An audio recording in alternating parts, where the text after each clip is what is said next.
مكانت لا مكيب سد محمد نشانت بنسب سد محمد اللهم صل على سيدنا مولانا محمد وعلى آل سيدنا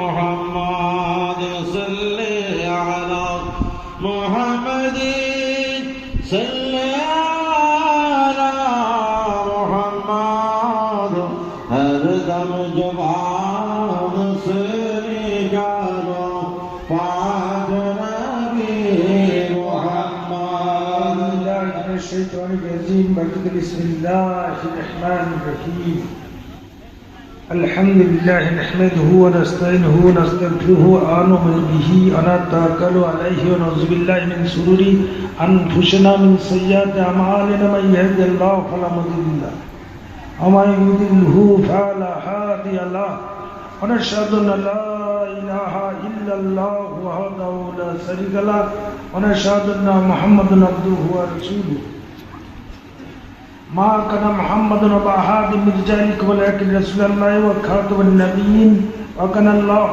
بكل شيء عليما إن الله وملائكته يصلون على النبي يا أيها الذين آمنوا صلوا عليه وسلموا تسليما اللهم صل على سيدنا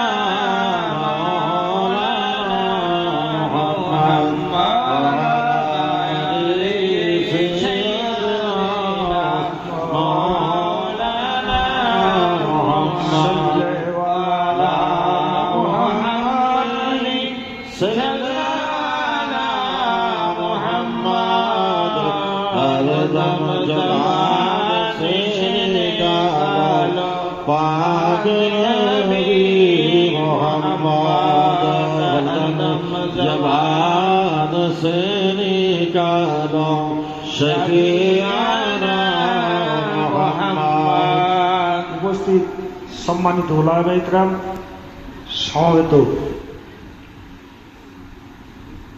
আল্লাহ রাসূলের প্রেমিক, সম্মানিত আল্লাহ রাসূল প্রেমিকগণ,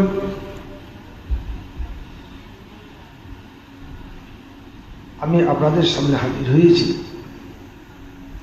আজকে আমার গৌসে পুরহারি গৌসে খুল্লা উরুস মুবারক 41তম উরুস মুবারক। আল্লাহর অশেষ মেহেরবানি যে আল্লাহ আমাদের হাজির করেছেন দূর দূরান্ত থেকে, বহু দূর থেকে, 600, 700, 800, 1000 কিলোমিটার দূর থেকে আপনারা এসে হাজির হয়েছেন। আল্লাহ হাজির হওয়ার তৌফিক ইনায়েত করেছেন, এই জন্য আল্লাহ দরবারে লাখ লাখ কোটি কোটি শুকরিয়া।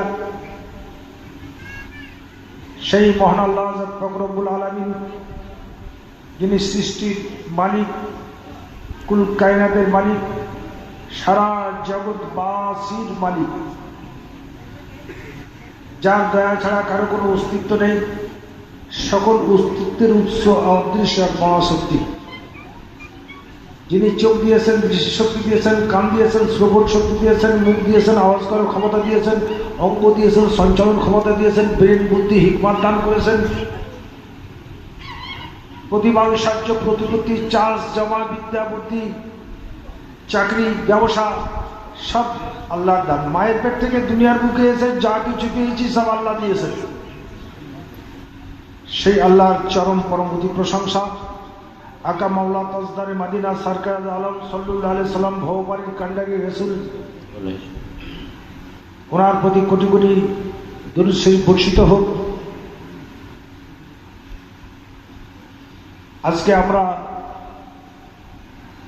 পবিত্র উরুস মুবারকে সমবেত হয়েছি। আল্লাহ একমাত্র মালিক, আল্লাহ একমাত্র সৃষ্টির মালিক, তার দয়া ছাড়া কারো কোনো অস্তিত্ব নেই। সেই আল্লাহকে জানতে হবে। একদিন যখন কোনো সৃষ্টি ছিল না, আল্লাহ ছিলেন।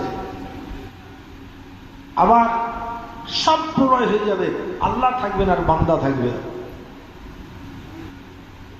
মানুষ অবিনশ্বর, মানুষের পতন পচন হবে না, মানুষের মরণ হবে না,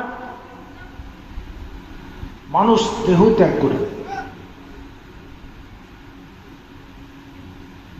বেদান্ত যুগে আর্য ঋষিগণ এই ভারতের সঞ্জীবনে আধ্যাত্মিক চর্চা করতেন। যখন ভারতবর্ষের সঞ্জীবনে খাজা মাইনুদ্দিন চিশতি রহমতুল্লাহ আসেননি, তার বহু পূর্বে আধ্যাত্মিক চর্চা করতেন। তাদের চর্চার মধ্যে ছিল আত্মশুদ্ধি, আত্মদর্শন।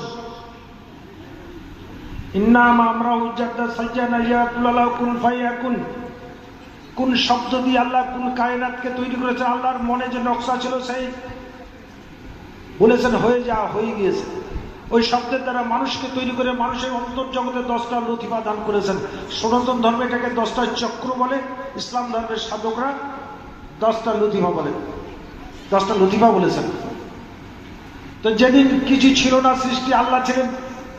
আল্লাহ যেদিন মানুষকে তৈরি করলেন, সমূহ মানুষকে একই দিনে তৈরি করলেন। সেই জগৎটা আধ্যাত্মিক জগৎ, রুহের জগৎ, সূক্ষ্মার্থিক সূক্ষ্ম জগৎ। আল্লাহ মানুষকে সৃষ্টি করলেন, করে জিজ্ঞাসা করেছিলেন আল আজ তুমি রব্বি কালু বলা, তুমি আমাদের রব, তুমি আমাদের